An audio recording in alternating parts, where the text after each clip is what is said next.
Das Warten hat ein Ende. Endlich geht's hier mal los, Freunde. Sport an!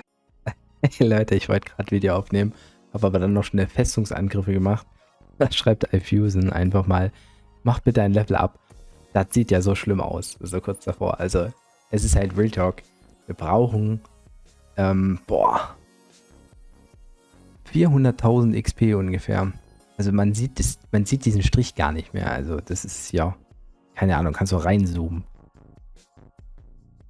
Aber wie können wir jetzt XP hier generieren? Eieiei. Leider nicht durch den Daily Login. Da waren 120 Steine drin. Aber ich habe eine Idee. Wie wäre es denn hier mit der Arena? Oh, guck mal an. Guck mal an. Rizzi, den habe ich letztens mal gelesen auf dem Server. Wie viel XP kriegen wir, wenn wir ihn schlagen? Oh. 169.000. Auf Rizzi kommen wir gleich nochmal zurück. Wir holen uns jetzt erstmal das Level up hier. Den können wir dann anzeigen. Den grausamen Krogu. Der hat nämlich schon so ein nices Hintergrundbild. Ich glaube, das müssen wir uns auch gleich noch holen. Yikes, da ist es. Da ist das Ding. Level 301 und vorher aber nochmal zu Rizzi. Zu Rizzi, wo ist er denn? Ja. Guck mal. Der Kunde auf EU5 mit den meisten Riss. Also da fühle ich mich schon leicht angefeindet. Nein, Spaß. Voll cool. Ich freue mich über alle Kundis mit einem gewissen Riss. Vielleicht können wir uns irgendwann mal zusammentun. So viel zu dem Intro und damit herzlich willkommen zu einer weiteren Folge Shakes the Fidget mit mir, Basti, und wir haben jetzt schon Level 301 erreicht. Und tatsächlich ist es jetzt schon Dienstag. Ich habe Sonntag und Montag jetzt nicht viel gemacht. Zumindest auch content-technisch. Und das wollen wir jetzt nachholen. Heute EU5 steht auf dem Programm Elevator-Belohnung. Das ist erstmal das Erste. Und wir sehen hier, dass die Order 66 sich durchgesetzt hat. Mit knapp 58.000 Held-Tokens vor Tavernenflotte. Wiederum 70.000 Held-Tokens vor Tenet. Wiederum 6.000, nee Quatsch. Na doch, nur 6.000 vor Heimathafen. Also mega knapp. Hier auch Projekt Terra, Deadland, Prodigy, Ecomasters, Kingslet. Das ist alles nicht weit weg. Also ich denke mal, da hat der eine oder andere zu wenig Schokolade einfach nur gegessen. Ja, der Zugbauverein, auch geil. 11. Platz, wer hätte das gedacht? Zugbauverein, also nicht so übel. Ja, aber relevant sind vor allen Dingen, sage ich mal, also langfristig jetzt, sage ich mal, die Gilden hier so bis Top 6 im Moment, würde ich sagen. Denn das sind, wie auch vermutet, die stärksten Gilden auf dem Server. GZ für dann Tenet, für das bronzene Profilbild Tavernenflotte für Silber, und wir holen uns die 1 und holen uns auch mal so einen schönen goldenen Rahmen. Zusätzlich gibt es noch 90.000 Metalle, 60.000 Kristalle. Die Kristalle, ja klar, sind auch nice, aber die Metalle, die sind natürlich nochmal richtig fett. 22,9 Millionen Gold ist okay, aber was halt interessant ist, vor allen Dingen ist der Stein. Und nice, es hat sich gleich hier hinter mein Profilbild gesteckt. Ich finde, die Farbe passt natürlich super zu meinem Ton. Also das ist quasi, das ist so quasi wie ich jetzt hier hinten, ne? Also hinten ist ja das Licht, ne? Was ihr seht. Das ist nicht ganz, aber dadurch, dass ich den so schattiere, sieht das eigentlich 1:1 aus, wie mein Bild im Hintergrund. Und ja, spannend, was der für einen Wert hat. Über 500. Heulöle, holla die Waldfee. Wird natürlich gleich reingeömmelt in die Waffe, obwohl da auch mein stärkster schwarzer Stein drin war. Das nehmen wir jetzt in Kauf. Das sieht schon sehr nice aus. Warum 500? Liegt zum einen am Level, zum anderen an der Mine. Ich habe die Mine auf 12, also ich habe die Festung auf 16 geskippt, die lief noch 8 Tage und dann noch die Gemmine von 10 auf 12, damit der Stein halt auch ein bisschen besser wird. Immerhin ein 500er. Also hier in dem Rangbereich was hat der hier? Der hat einen 376er, ne, der Knight. Aber ja, klar, ganz anderes Level. Also ich muss mal ein bisschen weiter oben gucken. Rang 1 ist vielleicht zu krass, aber wo sind denn so die knapp 300er? Hier haben wir einen 301er Alman Rossi Tavernenflotte. 455. Würde jetzt mal vermuten, dass er tatsächlich die Gemmine vielleicht auf 10 hatte. Also das sind 50 Attribute, das ist nicht wenig plus den Bonus. Das ja, ist natürlich schon sehr wichtig, aber auf der anderen Seite müssen wir mal gucken, was haben, oh, er hat da gar keinen drin hier. Er hier hat eine 613er. Welcher ist denn der höchste? 558. 494, Freya 561, 555, die sind alle nochmal deutlich stärker. Teilweise durch das Level, teilweise vielleicht auch durch die Mine. Aber ich bin mit 500 schon eigentlich ganz nice dabei. Auch Zombie. Ja, sind da auch noch natürlich 50 Attribute, aber 50 bis 100 Attribute Unterschied zu den Top-Spielern auf den Servern. Aber nicht jeder hat das mit der Gem Mine gemacht. Das ist natürlich aber auch kostenintensiv. GT 607 hier, The Rock auch nochmal. Der hatte halt auch eine fette Festung. Der ist richtig krass in der Festung unterwegs. Also da hat die Tavernenflotte auch mit ihm, also haben wir sehr viele starke Spieler, aber das ist halt wirklich, der sticht auf jeden Fall hervor. Ich glaube auch Spieler drin hat den ja gar nicht in der Waffe drin. 521 auch wirklich sehr gut dabei. Capso hat glaube ich, noch einen besseren Stein. Ja, auch 552 sogar. Ne? Capso spielt auch richtig gut in der Festung. Muss man sagen, Kraftzahl schauen wir uns auch nochmal an. Er hat natürlich auch 570 an. Also hallo Ballo hier. Und guck mal die Attribute hier an. 246. Wie viele Stufenattribute sind das bei der Waffe? Naja, ist ja egal. Ja, also ich bin ganz happy mit meinem Stein, wenigstens über 500. Klar, es hätte alles besser sein können, aber ich bin auch overall nicht unzufrieden mit der Performance von mir persönlich. Ja. Das Einzige, was hier ein bisschen scheiße aussieht, ist tatsächlich das hier. Am letzten Tag, am Sonntag, habe ich wirklich alle Server von 19 bis 20 Uhr noch den Elevator gemacht. Weil meistens habe ich den Elevator erst ja später gemacht, an jedem Tag. Und auf EU5 habe ich da nicht reingeguckt, weil ich der Meinung war, ich war safe der Meinung, ich hätte von Samstag zu Sonntag direkt schon Elevator gemacht. Anscheinend habe ich es nicht gemacht. Da sind mir natürlich auch wieder Festungsressourcen flöten gegangen. Ja, ich bin jetzt nur Rang 12 mit 29.000 Held-Token. Das ist immer noch richtig gut. Ja, wenn man auch bedenkt, dass ich vom Level her nicht Rang 12 war, sondern eigentlich, also vom Level her gesehen, ein bisschen schlechter unterwegs war, aber also Top 5, Top 6, Top 7, also hier ungefähr wäre ich reingekommen, hätte ich weitergespielt und vielleicht sogar noch gepusht, weil ich eben die ganze Zeit Schokolade gefressen habe. Das ist schon, also allein das jetzt hier, ne? Also nichts gegen Jack Solo, ne? Also ich will mich jetzt auch nicht profilieren, aber dieses Schokoladenthema, das führt halt dazu im Schnitt, dass man trotz 20 Etagen, die man nicht gespielt hat, halt trotzdem vom Held-Token her noch mithalten kann. Ne? Also das ärgert mich extrem. Ich wäre gerne auf dem Server in die Top 5 gekommen. Teilweise war ich in den Top 5. Vielleicht hätte ich noch 1-2 Etagen sogar hinten raus pushen können, noch zusätzlich, ich weiß es nicht. Aber es ist jetzt so, wie es ist. Es ist trotzdem eine gute Performance. Es hat Gott sei Dank auch nichts ausgemacht am Endergebnis. Das wäre richtig ärgerlich gewesen. Ja, aber also die Tavernenflotte war auch immer sehr knapp dran. Das hätte auch nach hinten losgehen können tatsächlich. Aber da gilt es natürlich aufzubauen am nächsten Elevator. Ja, und wir werden das übrigens dann in einem Elevator-Vergleichsvideo sehen. Da werde ich auch nochmal Video 5 zeigen, natürlich mit den Werten im Verhältnis zu den anderen Servern.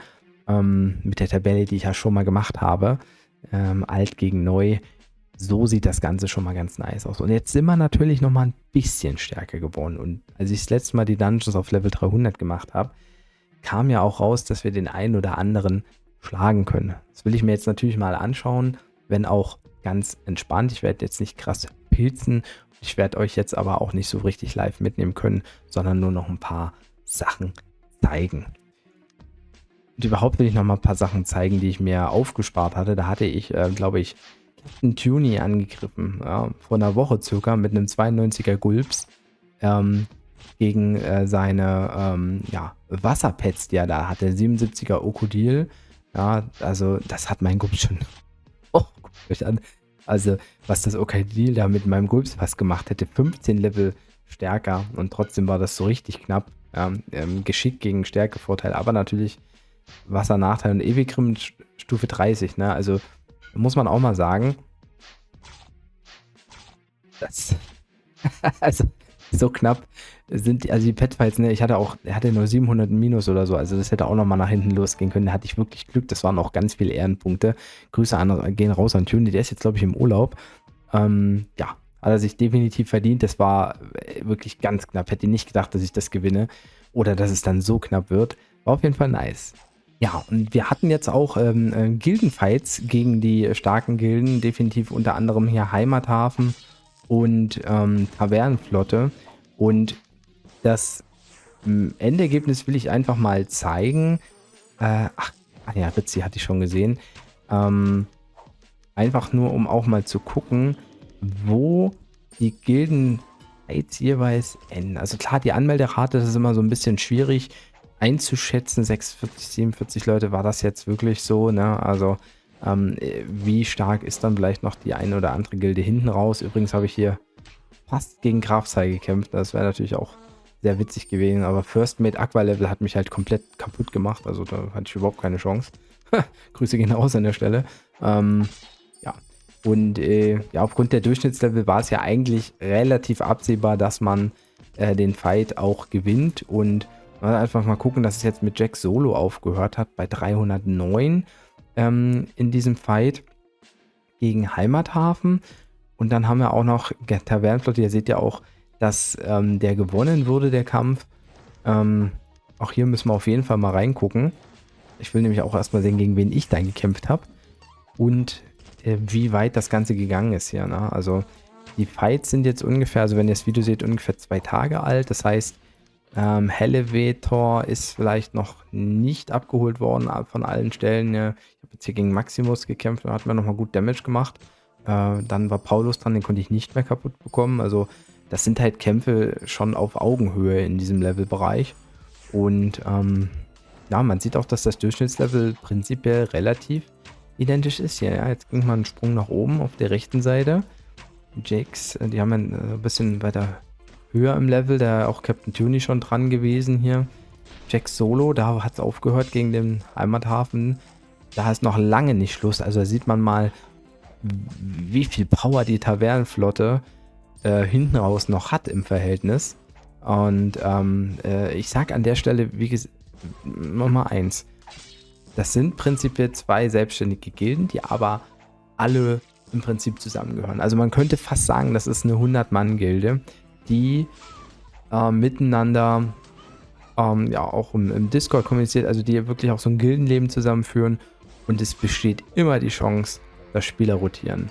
Ja, und wenn man jetzt sieht, dass eben der Heimathafen natürlich auch starke Spieler hat und man sieht, dass die Tavernenflotte uns halt hier wirklich auch, wenn ich schon die Namen lese, die überhaupt rangekommen sind, das sind fast mit die höchsten Spieler, dann weiß man, dass dieser Vorsprung wirklich nur sehr marginal ist und noch nicht aussagekräftig ist langfristig. Ja, also definitiv.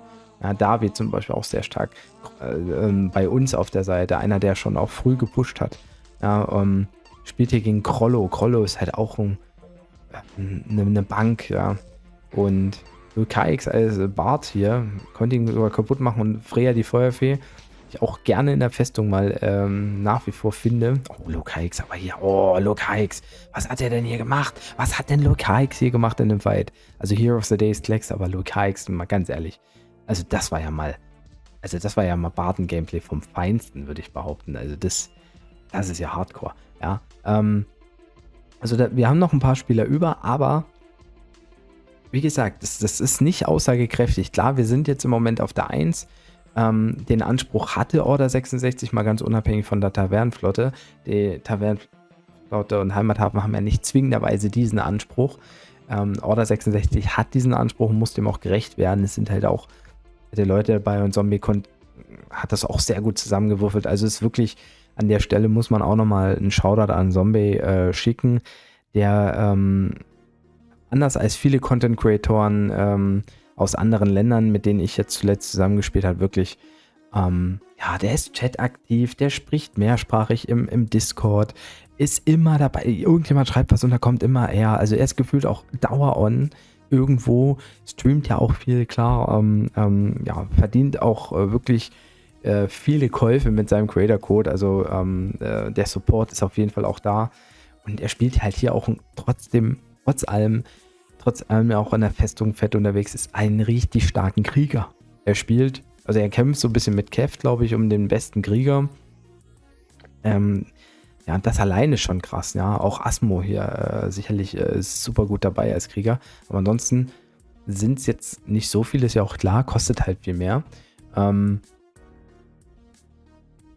Mit allem drum und dran ist er trotzdem, also ist richtig cool. Es war wirklich eine gute Entscheidung, Die Erfahrung durfte ich ja auf W54 schon machen damals, dass ich das Gefühl habe, oh ja, läuft gut. Damals bin ich ja selber ausgestiegen aus der Gilde Thunderstorm. Ja, also das muss man mal so sagen. Zombie auf jeden Fall wirklich eine coole Socke overall, ja. Und überhaupt nicht so arrogant oder irgendwas. Also ist ein bisschen crazy, aber nicht ansatzweise unsympathisch oder so. Also das ist halt echt nice.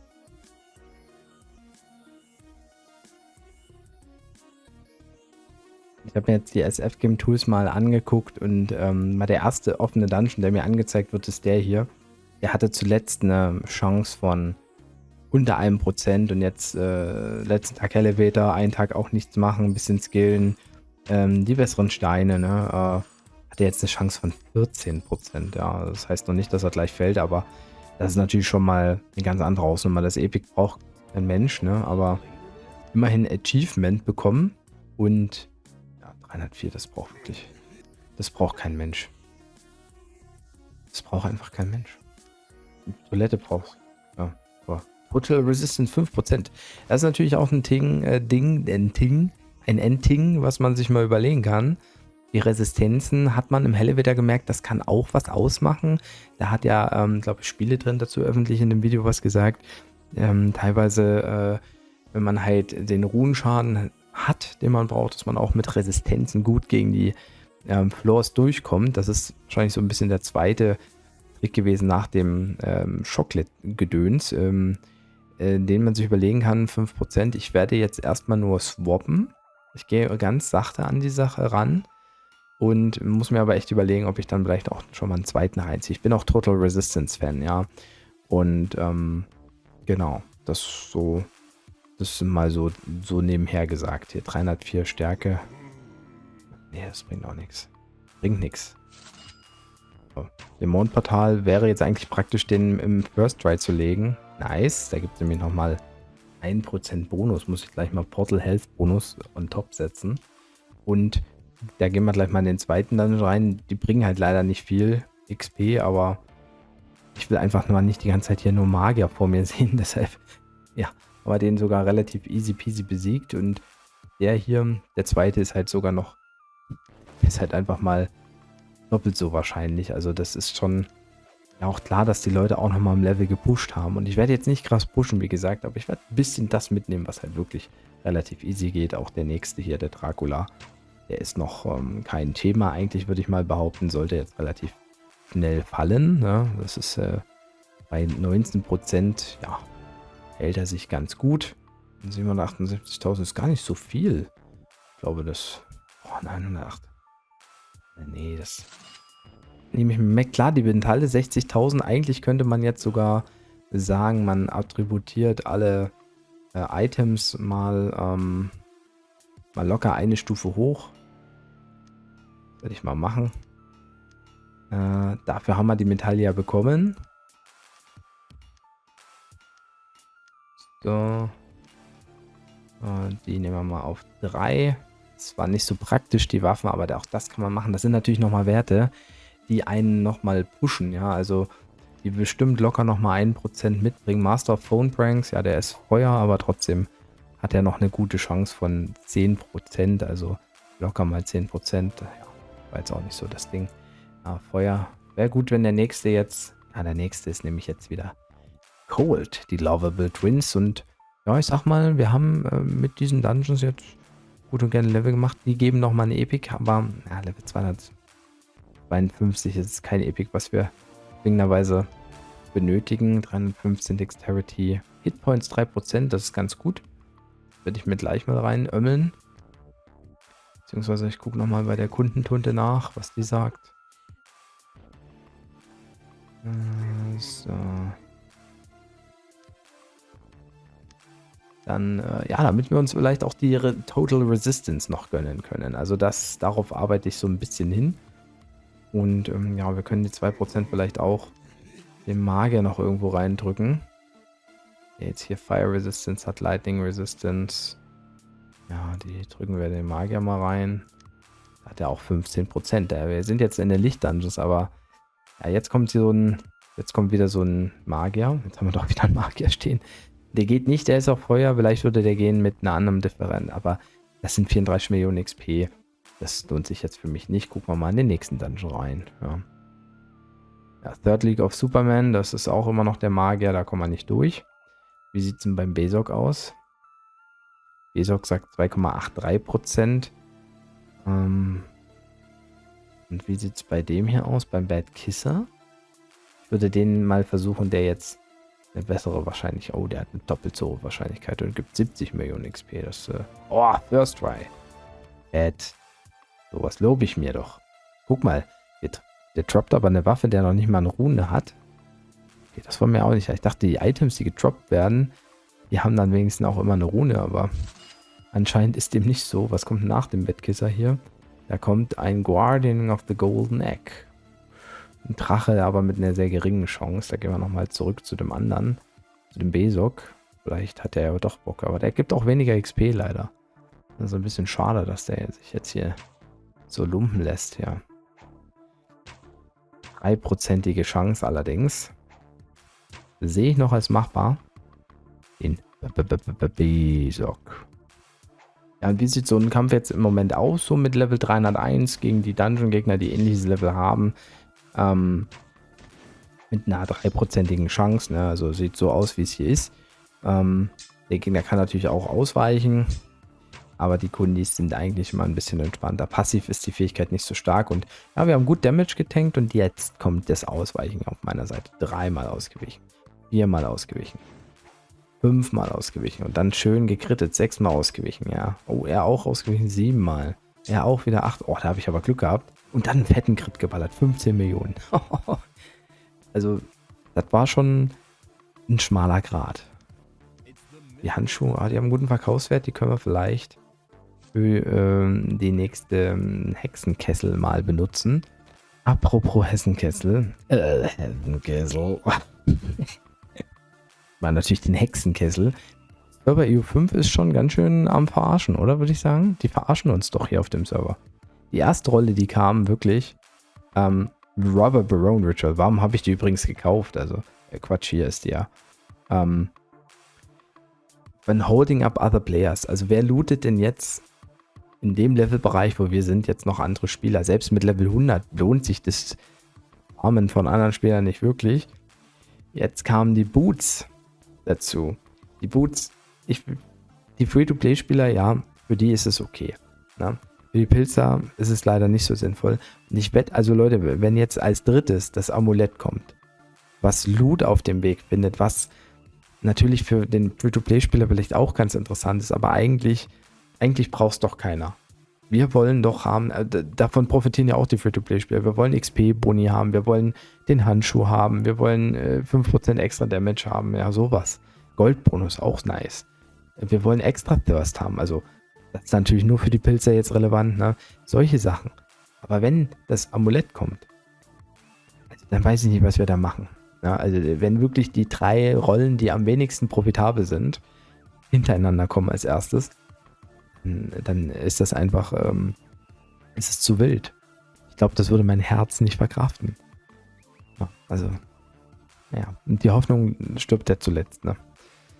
Ja, und voller Hoffnung wollte ich hier gegen den gehen, ne? Aber der ist immer noch bei 0%. WTF, was ist das für ein Dungeon? Mann, der gibt fast 300 Millionen XP und ich habe überhaupt keine Chance nach wie vor gegen den gefühlt. Also, das verstehe ich nicht. Warum denn? Warum einfach nur? Und tatsächlich sind gar nicht mehr so viele Windig-Dungeons auch im Moment der hier, wo man denken würde, vielleicht geht was. Hat sich nur minimal gesteigert auf 0,3%. Klar, die Pilzer machen das, ne? Die gehen da durch.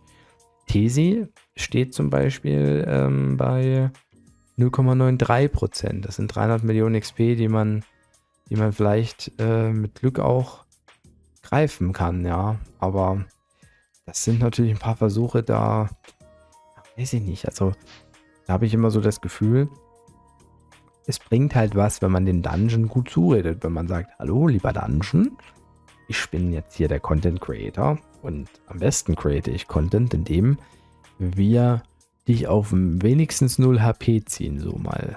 Einmal. Mir reicht einmal. Ja, danach greife ich dich gerne weiter an und du darfst mich gerne weiter vermöbeln, aber gib mir bitte dieses eine einzige Mal, Wo? Oh. Alles klar, ich soll meine Klappe halten. Ich hab's verstanden. Daisy. Terrible thing. Ja, greif ich halt hier Polypheus an. Was hat der hier? Komm. Polypheus, wo bist du? Polypheus. 0,89. Ja. Die Chance ähnlich hoch, aber die Ausbeute ist nicht mehr 10% der XP. Ja, also im Licht geht echt gar nicht so viel, ne? Das ist immer krass. Tower können wir auf jeden Fall machen. Das mache ich dann aber außerhalb des Videos. Und Circus of Terror Schattenwelt. Da hat man einen Endgegner. Der war damals auf 0%. Den müssen wir auch schlagen. Der hat auch eine ähnliche Chance. Der gibt auch 250 Millionen XP. Also der ist eigentlich noch relevanter, weil wenn wir den schlagen, kommt danach ein Kundschafter. Und der hat halt eine viel höhere Chance. Deshalb komm, Psycho-Juggler. Überleg dir doch mal, was bringt es dir, wenn du hier mit diesen gefährlichen Sachen rumgaukelst und mich einfach hier blockierst? Das bringt uns beide nicht weiter. Das bringt uns beide kein Glück im Leben. Ja, also, ich meine, die einzige soziale Kompetenz, die du hast, ist, dass die Leute gegen dich kämpfen, um dich zu besiegen. Ja. Eine andere Kompetenz hast du ja gar nicht in dem Spiel. Also, machst uns beide doch einfach nicht so schwer. Ja? Guck mal, wenn du jetzt von mir gelegt wirst, hast du dann erstmal Ruhe. Gibt bestimmt gerade keiner auf dem Server, der dich auch gerade machen will. Obwohl, die Wahrscheinlichkeit ist schon auch da. Gerade weil das ja so ein Blocker-Dungeon ist. Oh, das ist zweimal so knapp gewesen. Zu knapp wie knapp. Ich könnte natürlich auch noch mal ein bisschen skillen. Zumal man ja bedenken muss, die Chance ist ja eigentlich einen Ticken höher. Oh. Komm schon. Okay, Leute. So, wir machen es 1:10 gleich. Machen wir einmal mal den Dungeon-Trick. Wir gehen jetzt in den Twister rein. Ja, im Twister geht ja auch immer was. Hallo. Ich wollte gerade sagen, im Twister geht immer was. Da muss auch was gehen, ja. Oh ja, auch gut XP. Ja, Kollegen. Okay. Also eigentlich müsste man hier fast durchkommen bis zum richtig großen Blocker, aber das sind auch viele, viele Tries. Wir wollen jetzt einfach nur noch ein Level-Up mitholen im Twister und dann gehen wir nochmal in den Psycho-Juggler rein. Und dann freue ich mich, wenn das so alles klappt, wie ich mir das wünsche, ja. So, was ist der 2,4 Millionen? Was kommt denn heute schon wieder in die nichts? Breastplates. Wer hat denn sowas? Sowas nicht. Pass auf jetzt hier. Wir skillen nochmal. Schön ein bisschen Skillerino machen hier. Ausdauer ein bisschen nachziehen. Ne? Wichtig auch für die Begleiter, gerade im Schatten. Ganz wichtig. Der Krieger auch braucht viel Ausdauer. Deshalb gehen wir mal auf 2,4. Oh, passt. Den Rest nehmen wir nochmal hier drauf. Und dann ja, haben wir es nicht glatt. Schade. Aber das reicht jetzt für den Psycho. Komm, den machen wir noch fett und dann ist das Video durch, Leute. Ich sage euch, sobald der fällt, ist das Video aus dann. Und dann sage ich tschüss. Ja. Obwohl, nee. Da würde ich den nächsten auch gleich noch durchändern. Da kriegen wir nochmal ein Level up. Machen wir es so. Ja, ist das ein Deal? Seid ihr dabei? Oder nicht? Ja. Und für die, die jetzt noch zugeguckt haben, die beiden Gewinner der 25 € haben sich gemeldet. Und einer der beiden Pilzcode-Gewinner. Nice. Nice. Ja, hier kommen wir gleich durchändern, habe ich gesagt. Und dann machen wir tschüss, ne? Also, sag schon mal, haut rein, macht tschüss und Servus. Euer Basti.